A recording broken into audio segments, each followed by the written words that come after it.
réplica. Total, Masterchef réplica. Bueno, vamos. Y quien es un máster también es nuestro próximo invitado, Pedro Cateriano, ex presidente del Consejo de Ministros, ex ministro de Defensa, en fin, abogado de Polendas y ahora y fundador y líder del partido Libertad Popular. Estamos con Pedro Cateriano, que ya está con nosotros, Libertad Popular. Buenas noches. Buenas noches, Anuja. Buenas noches, Clara Elvira. Hola, señor. Buenas noches. Bueno verlo. ¿Qué tal? Bueno, Libertad Popular ya no ha presentado ninguna tacha ante el Jurado Nacional de Elecciones, con lo cual se espera que este viernes ya se pueda inscribir Libertad Popular. No se cansa usted de la política, o sea, si quiere seguir batallando. Dar la pelea. A ver, este es un proyecto que ha venido liderando Rafael Belaúnde Llosa, es el presidente y fundador del partido, y yo decididamente lo he apoyado desde que inició esta aventura, que al comienzo parecía casi imposible, porque hay que señalar lo siguiente. Se han establecido tal cantidad de requisitos, de trámites burocráticos, de certificaciones notariales, de huellas digitales, de cotejos, de tildes que no coinciden las del jurado con las de la RENIEC, de las verificaciones semiautomáticas de la RENIEC que al final no tienen el peso legal porque lo que vale es el ojímetro del verificador en físico, en fin. Pero sorpresivamente nadie tachó a Libertad Popular. Entonces parece que las miradas han estado dirigidas a otros partidos y hace 2 días ya venció el plazo porque hay un periodo de tachas y ahora lo que queda es esperar la notificación oficial del Jurado Nacional de Elecciones acreditando la inscripción de Libertad Popular como una nueva agrupación política. ¿Dónde se sitúa esta nueva? Perdón, dale. ¿Ya pasó el periodo de tachas? O sea, ¿ya superaron el periodo de tachas? Exactamente. El periodo de tachas venció este lunes, ¿no? Ya. Y bueno, cuando se presentan tachas, inmediatamente se notifican a la parte, se le notifica a la parte involucrada si es que hubo una tacha para que naturalmente se resuelva el tema. Pero como repito, el lunes venció el plazo y ya estamos simplemente a la expectativa de la notificación, reitero, de la resolución final del Jurado Nacional de Elecciones. ¿Qué ofrece Libertad Popular que no ofrezcan los otros partidos que ya están inscritos? Y si nos puede contar un poco quién integra o alguna primicia, señor Cateriano, alguna primicia. No nos queremos parecer a los niños de Acción Popular. No nos queremos parecer a los primos, hermanos, empleados del señor Acuña. No nos queremos parecer naturalmente a los representantes de ese partido dirigido por un delincuente como es Perú Libre, por Vladimir Cerrón. Por obvias razones tampoco nos queremos parecer a Fuerza Popular ni a ninguno de los partidos que a lo largo de este periodo han demostrado que privilegian sus intereses personales o partidarios y dejan de lado los intereses nacionales. Por lo tanto, no creo que sea una tarea muy difícil diferenciarse de partidos que lamentablemente no solamente han debilitado nuestro precario sistema democrático y la institucionalidad, sino que hacen cada día que pasa todo lo posible para que la crisis política aumente en el país, el factor de desconfianza, de poca credibilidad en el sistema.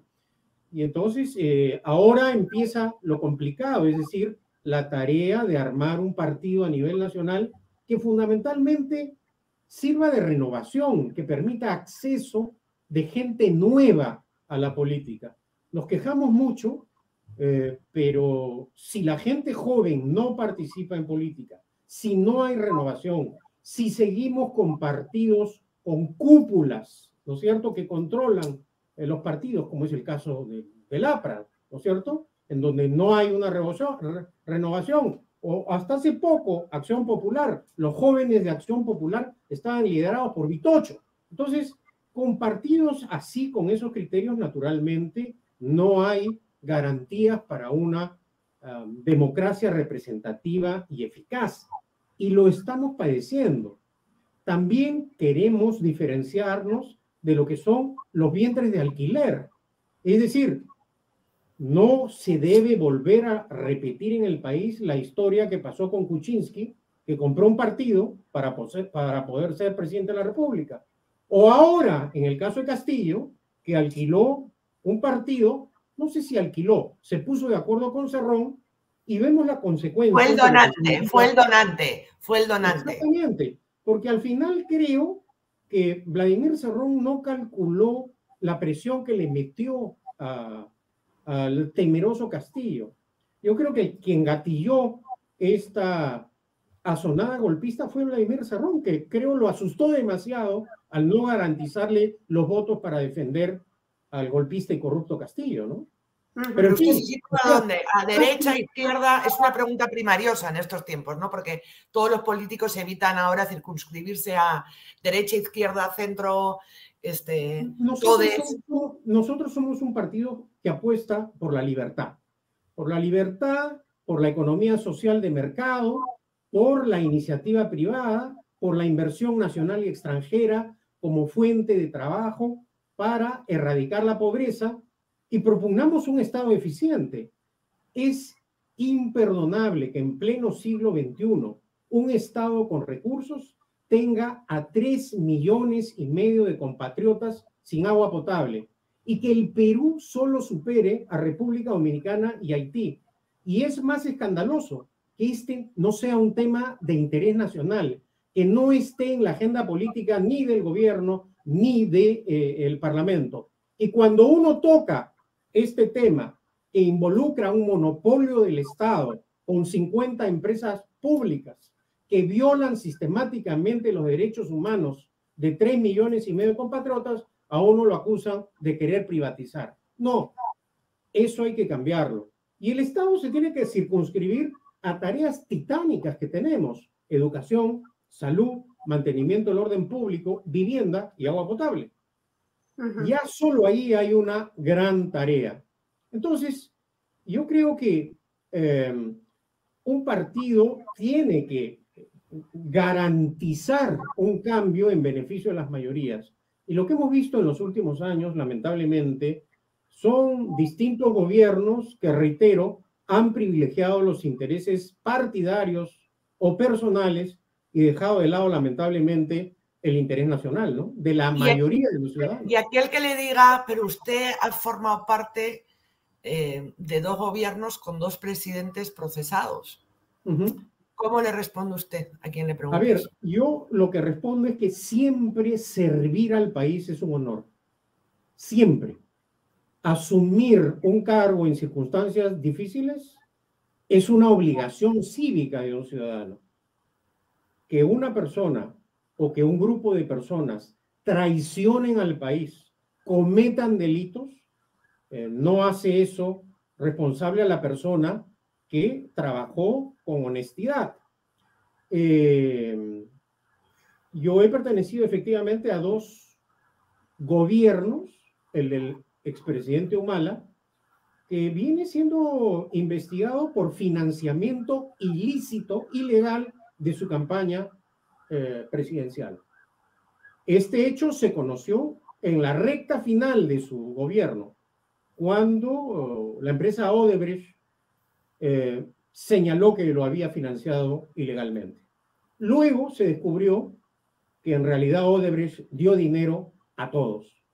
En el caso de Martín Vizcarra, es imputado o está siendo investigado por actos supuestamente ilícitos que cometió como gobernador regional y ha sido inhabilitado políticamente por razones de manejo de la pandemia, entre esas, acaso lo más criticable, haberse vacunado en reserva o en secreto.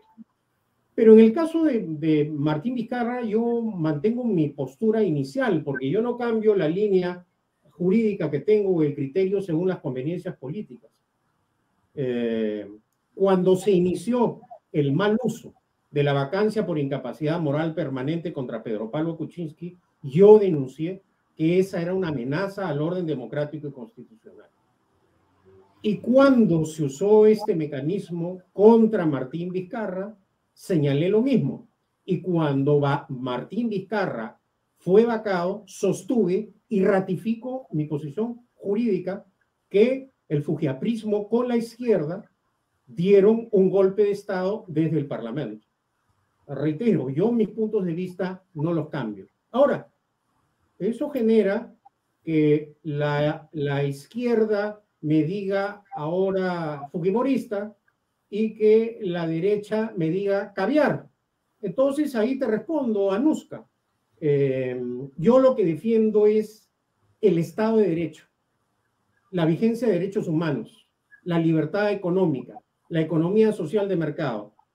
Si eso a algunos le parece en algunos momentos ser un caviar y en otros momentos ser un fujimorista, bueno, nosotros vamos a actuar en base a principios, no vamos a ser selectivos en la lucha contra la corrupción, es decir, guardar silencio cuando se tratan de camaradas o de compañeros.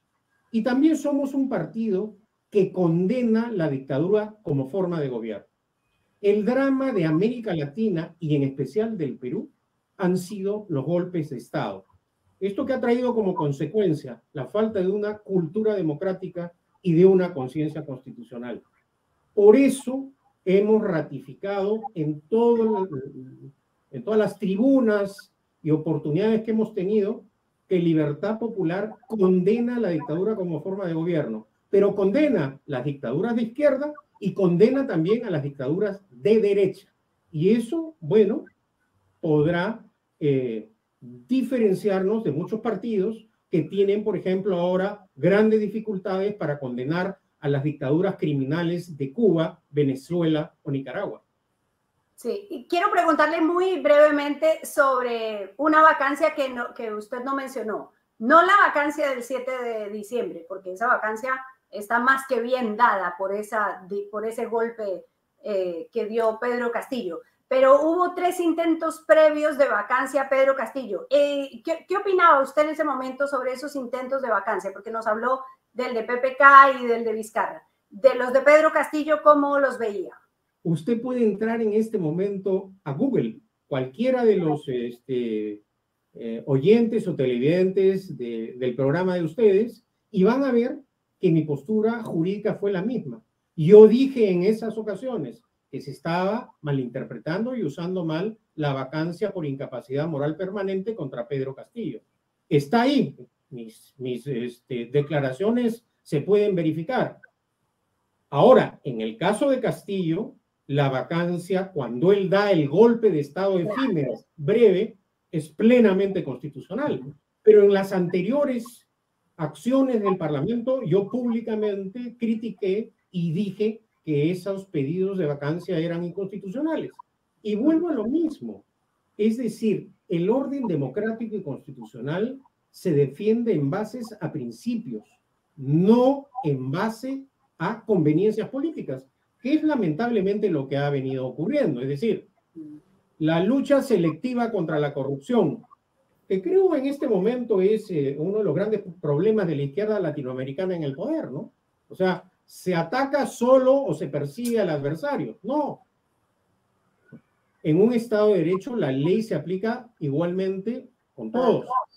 Entonces, ahí te respondo claramente, Clara Elvira. ¿Sigo, Anuska? ¿Sí? Dale. Sí, tú. Bueno. Esto ya parece una interpelación política. Más o menos estoy acostumbrado, pero yo creí que iba a ser una charla periodística, más o menos como... Pero hombre, no nos compare, no nos compare. No nos compare. Entonces, no me están interpelando, bueno. No nos compare con la... Además, usted ya es recio en eso de las interpelaciones. Por favor. En las interpelaciones usted no se reía y aquí se está riendo. Entonces, no. En la primera no me reí, pero en la segunda la verdad que sí. Bueno. Vamos, interpela a María Elvira. Hemos visto en los últimos años, pero no creo que le preocupe nada de ninguna pregunta al autor del caso García. O sea, no. Una persona que es capaz de dar esa pelea tan brava sobre el tema de la corrupción y el APRA, no le preocupa la interpelación de estas dos señoras de réplica. Y dicho sea de paso, valga la oportunidad, ya que tocas el tema del caso García, va camino a los 15.000 ejemplares vendidos desde la primera edición. O sea que al final creo que la gente no solo tiene sentido común, sino la propaganda política o la tergiversación de los hechos o la falsificación de las historias acontecidas, no tiene una cabida, ¿no? Ahora, si hablamos de una persona experta en Alan García, la entrevista que le hizo a Anushka fue realmente reveladora, ¿no? Sí, una entrevista inolvidable a Anushka. Exactamente. No son mis ratas, esa es la frase del siglo. Bueno, pero yo le quiero preguntar por la reacción de la presidenta Boluarte ante el informe de la CIDH, el informe de Human Rights Watch, pero con un spin, con una vueltica de tuerca, porque el periodista José Alejandro Godoy, conversé con él porque alguien me dio el dato y encontró el libro y publicó un tuit con una columna de Mario Vargas Llosa, que está en su libro, en el tomo 3 publicado en la compilación Contra Viento y Marea 3. Y entonces resulta que es una columna que hace Mario Vargas Llosa en el año, en 1983. Amnistía Internacional presentó un informe sobre la situación de derechos humanos en el Perú y el entonces presidente Belaúnde dijo que había votado el informe a la basura. Y Mario Vargas Llosa dice, escuchamos con sorpresa las declaraciones del presidente Belaúnde de que había echado este informe a la basura. En boca de Pinochet o de un Fidel Castro, semejante declaración tendría lógica. No tiene ninguna en la de un mandatario elegido democráticamente y que preside un Estado de Derecho. La columna es extraordinaria, como todo lo que escribe Mario Vargas Llosa, y yo quiero, usted que conoce su obra, que conoce lo que pasó en ese momento, y ahí está la columna, darle entrada a que nos responda cómo ve usted a Dina Boluarte respondiéndole a la CIDH diciendo aquí no ha habido nada, aquí no ha habido violaciones a los derechos humanos. Este es un informe que no aceptamos por sesgado, dice el presidente del Consejo de Ministros, y no sé si estamos como en el 83 queriendo negar lo que era evidente. A ver, hay algunas semejanzas y notorias diferencias, ¿no es cierto? La reacción en este caso de la presidenta Boluarte es lamentable, deplorable, porque ya es un informe de la Comisión Interamericana de Derechos Humanos. Si mal no recuerdo, en el caso de Vargas Llosa, Belaúnde reacciona. Y es más, cuando ocurre el caso de la muerte de los periodistas de Ushurajay, él asume ese reto de presidir esa comisión. Ya algunas personas acá, entre ellos, por ejemplo, Augusto Álvarez Rodríguez y el propio Rafael Belaúnde Llosa, han planteado la necesidad también de que el gobierno imite este ejemplo de Belaúnde para constituir una comisión que despeje esas dudas que se generan en distintos sectores. Y al final, Vargas Llosa cumplió ese rol cívico como siempre lo ha hecho en las circunstancias más complejas y difíciles del país. Ahora, en el caso de la presidenta Boluarte, creo que además reaccionar de esa forma trae como consecuencia que la conmoción nacional e internacional por las muertes ocurridas, en lugar de que sea disipada, continúa siendo un tema de interés nacional e internacional. Entonces creo que ahí ha habido una mala reacción del gobierno. ¿Es un informe perfecto? creo que no es un informe perfecto. En el tema relacionado a las muertes, creo que hay una solidez jurídica. Pero ya cuando la comisión se mete en el terreno de la opinión política, como por ejemplo cuando asevera que la minería como actividad extractivista no ha ayudado a desterrar la pobreza en el Perú, ahí sí la Comisión Interamericana comete un grave error. No solo porque eso no es verdad, sino porque va en contra de pronunciamientos de organismos internacionales que han acreditado que eso sí es verdad, es decir, que la minería ha sido una locomotora del desarrollo económico nacional. Entonces, la propia comisión con esta postura, por ejemplo, abre un espacio para la polémica. Pero hay otros aspectos políticos del informe, como por ejemplo los que se refieren al análisis político de la situación del país y de su inestabilidad. Algunas recomendaciones son, digamos,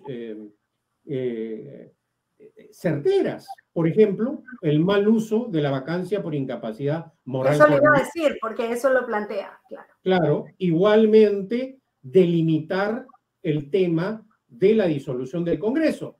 Que si nosotros hacemos un análisis, para usar un término que irrita a algunos, fáctico de lo ocurrido, ha habido una distorsión del sistema, fundamentalmente en el caso del gobierno de Martín Vizcarra. Cuando Martín Vizcarra disuelve el Congreso, se convocan elecciones y no participa el gobierno y no participa el partido de Vizcarra, con lo cual se produce, digamos, algo que no ocurre en el sistema en donde hay derecho de disolución. En el sistema donde hay disolución, se convocan elecciones inmediatamente para reemplazar al Parlamento disuelto, para que el pueblo, a través del voto, dirima la confrontación entre el gobierno y el Parlamento.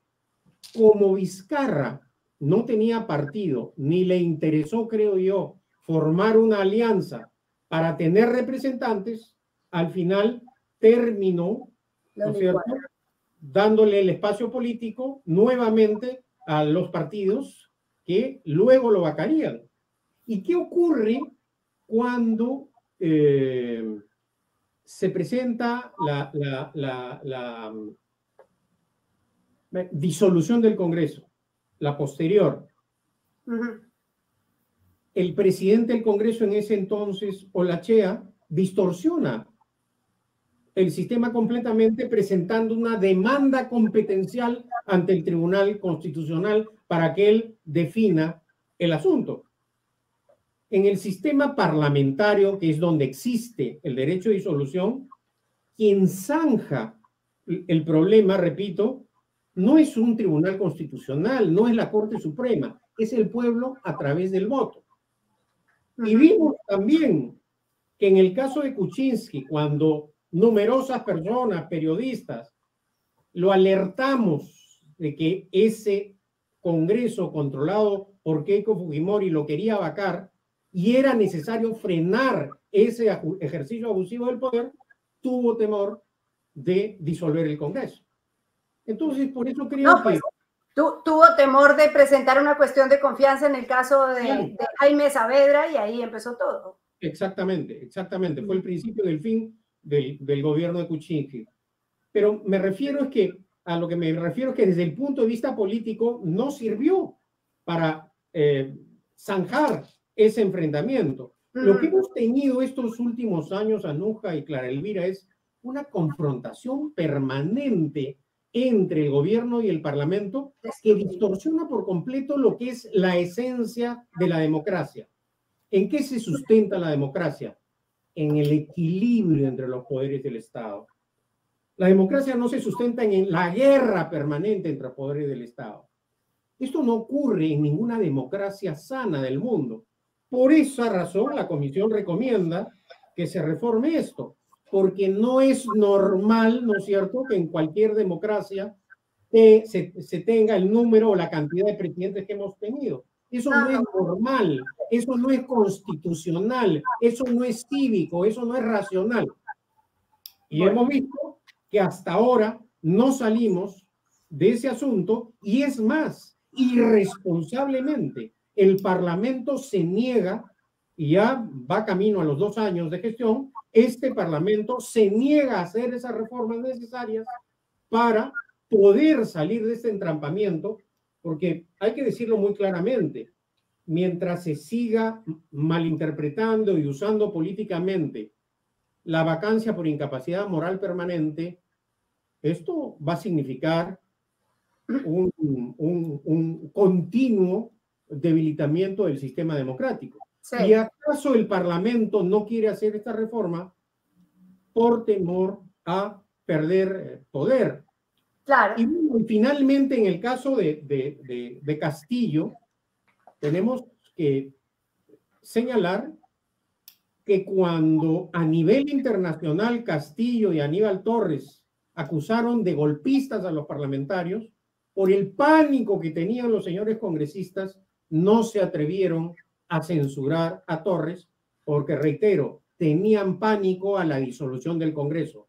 Como ahora, ¿por qué no ejerce las funciones? El control político. Porque están viviendo bueno, doctor Gatellano, están viviendo bueno. Les regalan billetera, les dan gasolina, les dan billetera de Día de la Madre, les dan bono de productividad, les permiten mochar el sueldo, les dan banquete, de todo. O sea, es que viven en el paraíso. ¿Por qué van a querer? Pero fundamentalmente no se atreven a amenazar la estabilidad de doña Dina Boluarte, la presidenta, porque saben que si cae ella, se adelantan las elecciones generales. Claro, y eso es en el fondo el problema principal. Acá hay un acuerdo más que expreso de quedarse hasta el 2026 por intereses políticos, partidarios y personales, y no por el interés nacional que debería primar, ¿no? Se nos acaba el tiempo, pero tengo que preguntarle a Anuska, ¿puedo? Sobre la reacción de la presidenta, porque usted fue ministro de Defensa. Y la presidenta dice, bueno, por si acaso yo soy la jefa, pero yo no tengo mando ni comando ni mis ministros. Ahí esto es lo que hacen los militares y ellos que respondan. ¿Usted qué opina de eso? Yo creo que es una respuesta incomprensible, absurda. La condición de la jefatura suprema de las Fuerzas Armadas no es algo decorativo. Además, desde el punto de vista constitucional, el presidente en el Perú es jefe de Estado y jefe de gobierno. Al ser jefe de gobierno, tiene la potestad legal para ordenar, gobernar en todos los sectores sin limitación alguna. Y es más, en el caso de relaciones exteriores y de defensa, la Constitución es muy precisa. Ella preside el sistema de defensa nacional. Entonces, naturalmente ella no participa en el comando de los operativos militares ni en la ejecución de los mismos, pero que da órdenes, da directivas, manda. Las Fuerzas Armadas están sometidas al poder civil. Eso está clarísimo en la Constitución. Mi última pregunta, ¿va a postular a la presidencia? No, yo creo que el candidato natural del partido debe ser Rafael Belaúnde Llosa.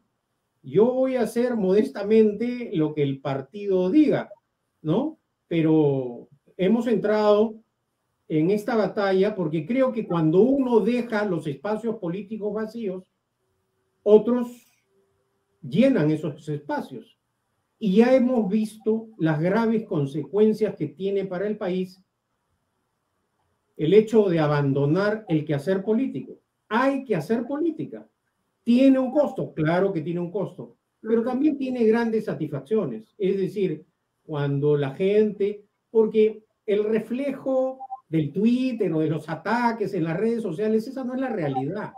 Es una percepción, al final la tranquilidad que da el haber cumplido un deber es algo que gratifica. Entonces, esas son satisfacciones que con el transcurso del tiempo se aprecian más.